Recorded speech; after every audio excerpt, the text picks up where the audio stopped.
Hello and welcome to my video. In this video we going to learn how to translate a Word document. Let's start.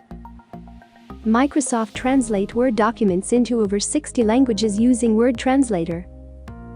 The built-in Word Translator can be used whether you want to translate a selection of words within a document or translate the entire document.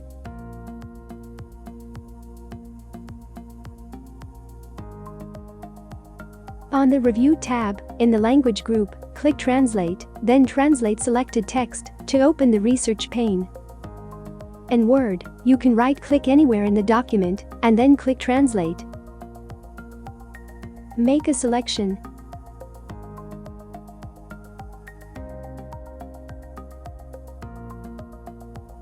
Then select Language for translation.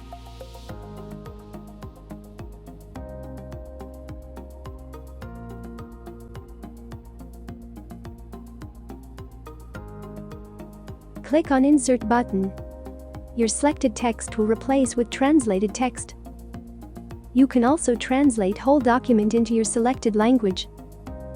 For this, click on Document and then click on Translate button. It will translate whole document and open it into a new document. That's all for now. Keep watching our videos for more tips and tricks. Please subscribe and like our video.